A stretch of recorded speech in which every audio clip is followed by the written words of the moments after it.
The man who lost $204 million on a trip to Vegas. In 2007, one single customer generated 20% of Caesars Palace Casino earnings. Terence Watanabe, born in 1957 in Omaha, Nebraska, is the son of Harry Watanabe.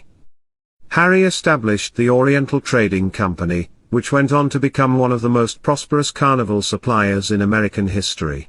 Terence began working for his father when he was 15 years old. Terence, who was 20 years old, rose to the position of CEO and made a substantial impact on the company by turning the emphasis to party supplies. Terence was successful in expanding the firm from 17 neighborhood businesses to a $25 million monthly revenue producer.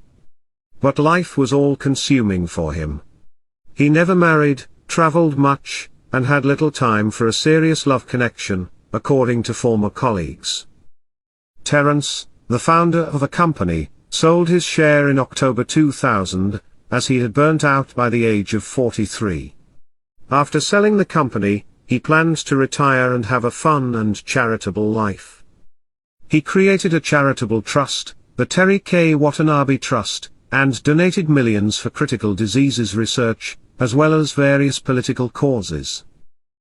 He started spending huge amounts of money on extravagant purchases, including one of the largest homes in Omaha. He also developed a gambling habit, primarily at Caesars Horseshoe Casino in Council Bluffs, Iowa.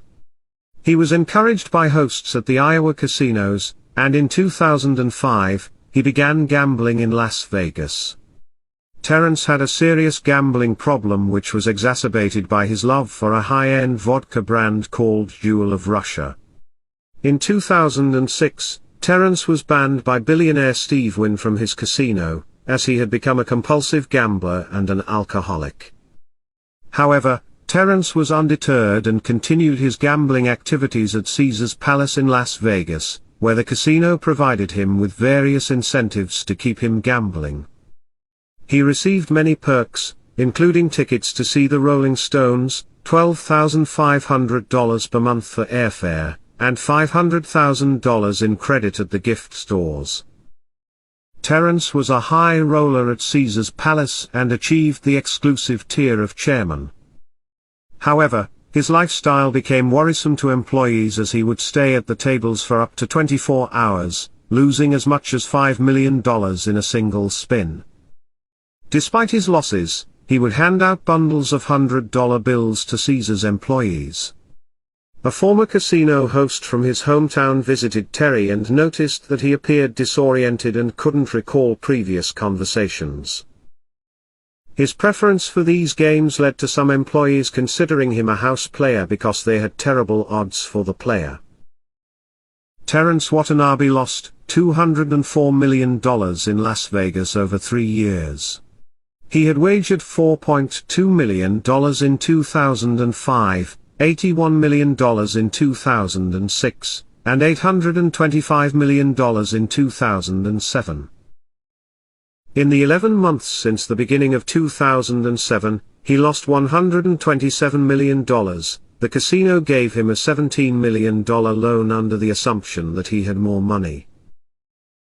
He put his Omaha mansion up for sale, selling it for $2.66 million, but it was already too late. A story in the following months revealed that Terry and the casino had withdrawn their cases. Sadly, Terry's life did not improve, and on July 29, 2017, he disclosed that he had been diagnosed with prostate cancer. He then went on GoFundMe to raise $100,000 for his medical expenses. Terry acknowledged his difficult circumstances, asked for forgiveness, and promised to make the most of his life by helping others. There was a video attached that showed his terrible situation and said, "Unfortunately, I don't have the money to survive. I'm on the verge of homelessness. I don't have health insurance."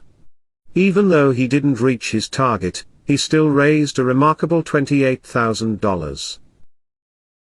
Terry joined Twitter in January 2020, admitting his faults from the past and pledging to be a decent guy, and live a great life.